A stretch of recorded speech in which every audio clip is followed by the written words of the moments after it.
सबसे पहले देखा कि मनीषा का जो गला है वो कटा हुआ है।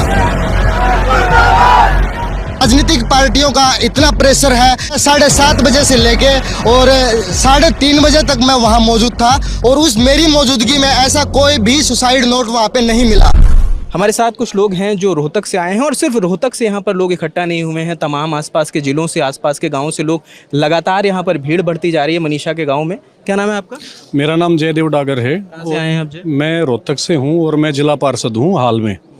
और आज हम यहाँ भिवानी के गांव में पहुँचे हैं और मनीषा का जो परिवार है, गांव है, हम एक ही मैसेज देने के लिए यहाँ आए हैं कि ये गांव अकेला नहीं है, ये बेटी एक माँ बाप की नहीं है, आज पूरे प्रदेश की और देश की बेटी है।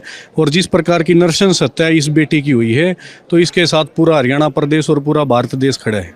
ये बताइए कि कल रात से जो खबर चल रही है कि प्रशासन ने देर रात परिवार से और कमेटी के लोगों से मीटिंग करी और उसके बाद एक नोटिस बाहर आया है, एक बाहर खबर चलने लगी कि परिवार ने इस बात को मान लिया है कि बिटिया की मौत सुसाइड है और जहर खाने से हुई है, क्योंकि जो मेडिकल रिपोर्ट आई है उसमें ना तो कोई एसिड का ट्रेस दिख रहा है, ना ही कोई यौन शोषण की संदिग्ध बातें सामने आ रही हैं। देखिए, जो ये मामला हुआ 13 तारीख को और उसके बाद प्रशासन ने, अब हम जनता हैं, हमारे साथ अगर कुछ होता है तो उसके लिए जवाबदारी किसकी है? हरियाणा पुलिस की और प्रशासन की और सरकार की है। तो वहाँ क्या हो रहा है कि अब हमारी बेटी की मौत होगी, चाहे वो कारण कोई भी रहा, आज वो मतलब कि परमात्मा के अधीन बात है, किसी के हाथ में अब तक स्पष्ट नहीं है, ना माँ बाप को स्पष्ट पता, ना प्रशासन को। अब प्रशासन की स्टेटमेंट क्या आती है कि सूबे का मुखिया सीएम साहब एक फैसला लेते हैं और उस फैसले के अंदर क्या होता है कि स्थानीय एसपी को, एसएचओ को और थाने के जो भी संबंधित कर्मचारी अधिकारी थे उनको सस्पेंड कर दिया गया।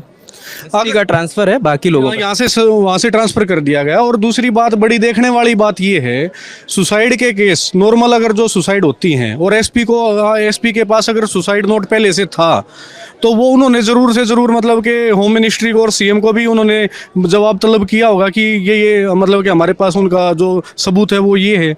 अब सवाल यहाँ से बनता है कि अगर मान लो उन्होंने सुसाइड किया, हरियाणा के अंदर एवरेज अगर आप निकालोगे तो 10 से 12 सुसाइड प्रतिदिन होते हैं, तो आज तक किसी एसपी का ट्रांसफ़र नहीं हुआ, आज तक कोई एसएचओ सस्पेंड नहीं हुआ।